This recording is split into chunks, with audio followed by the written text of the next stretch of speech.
देखिए, लसा और मौसा पर आधारित बहुत ही महत्वपूर्ण प्रश्न है एक, और एक कक्षा 5 का है। किस क्लास का है? कक्षा 5 का। पर ये आपकी राष्ट्रीय आयोग्यता आधारित छात्रवृत्ति परीक्षा है, टेट है, पुलिस भर्ती परीक्षा है ना, एसएससी, इसमें एक प्रश्न आता है, कॉमन टाइप का है। दो संख्याओं का महत्तम समापवर्तक क्या है? 12 और लघुत्तम समापवर्तक क्या है? 72। इन संख्याओं का योगफल कितना है? 60 है। तो संख्याएं ज्ञात कीजिए। मैं आपको बता दूं कि केवल लसा और मौसा अगर दिया हो तो संख्याओं को आप निकाल सकते हैं, उनका योगफल, उनका गुणनफल, ये सब चीज देने की जरूरत नहीं है। ऐसे दिया जाता है बहुत सारे कंडीशंस, इसको ना ध्यान देते हुए आपको मैं बता रहा हूं कि कैसे हल किया जाता है। दो संख्याओं का मौसा क्या है? 12। मौसा क्या होता है? महत्तम समापवर्तक, यानी उसका सबसे बड़ा विभाजक होता है। सबसे बड़ा विभाजक, मौसा का मतलब क्या होता है? सबसे बड़ा विभाजक। अतः दोनों संख्याओं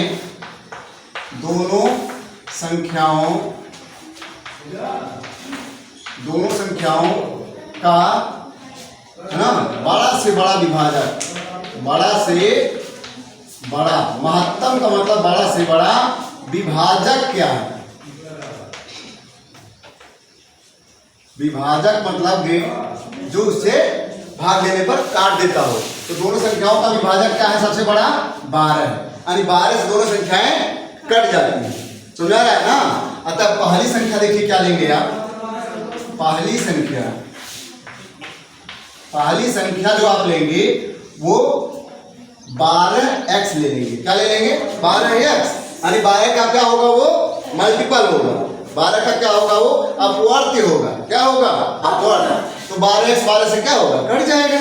और दूसरी संख्या देखिए, दूसरी संख्या क्या हो जाएगा? 12y होगा। क्या हो जाएगा?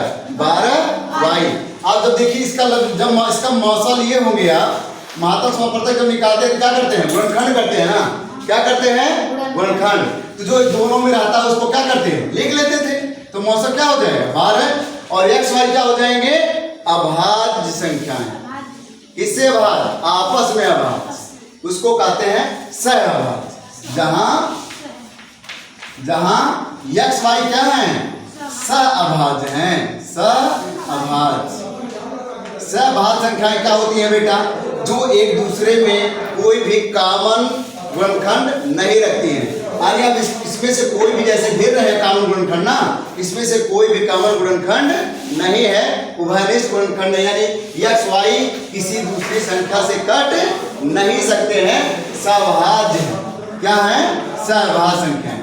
इसमें देखिए सहअभाज्य संख्याएं मतलब होती हैं दो संख्याएं जिसका उभयनिष्ठ गुणनखंड एक होता है, यानी किसी से वो दूसरे से नहीं कर सकती हैं। जैसे सहअभाज्य, जैसे देखिएगा, समझिएगा सहअभाज्य क्या होता है। 5 हो गया, 6 हो गया, ये क्या है? सहअभाज्य है। देख रही है?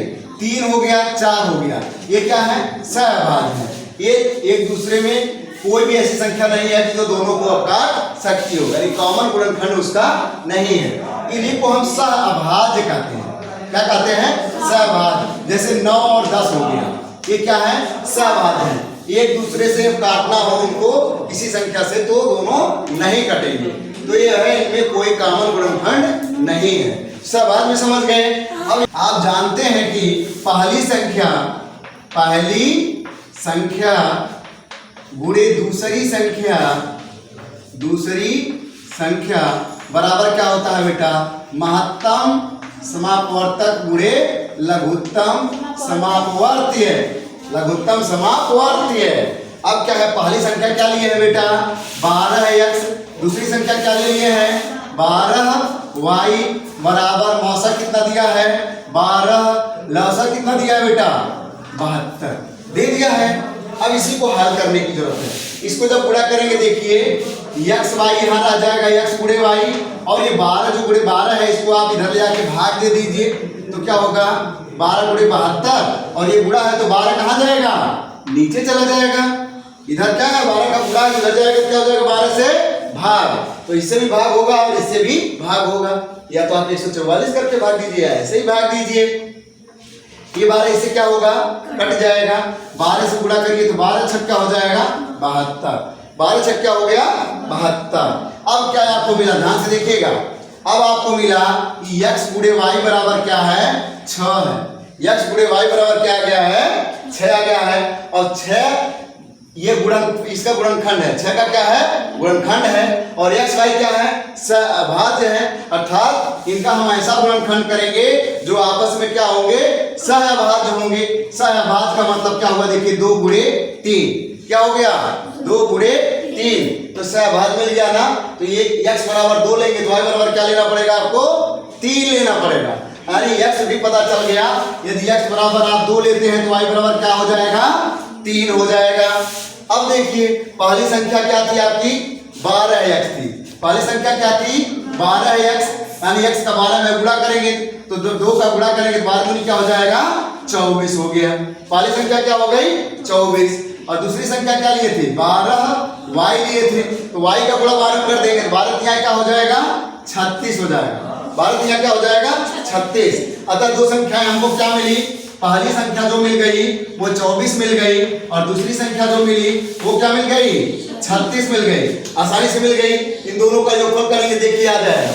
इन दोनों का योगफल क्या आ जाएगा, 60 आ जाएगा। तो ये बहुत ही आसान है, कक्षा 5 का है। इसमें ज्यादा समीकरण करे बनाने की जरूरत नहीं है।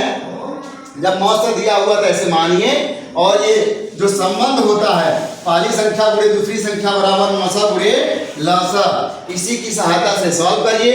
x गुणे y का मान जो भी आएगा इसका अभाज्य गुणनखंड करेंगे, सहअभाज्य गुणनखंड करेंगे। जैसे x y यहाँ क्या है, सहअभाज्य है, तो 2 गुणनखंड आपको सहअभाज्य मिल जाएंगे। उसमें से एक x ले लीजिएगा, दूसरा y लीजिएगा। यदि आपसे मान लिया छोटी संख्या पूछता है तो 24 उत्तर हो जाएगा, बड़ी संख्या पूछता है तो 36 उत्तर हो जाएगा। आसान लगा कि नहीं लगा, आसान ना। इस तरह से प्रश्न कर सकेंगे।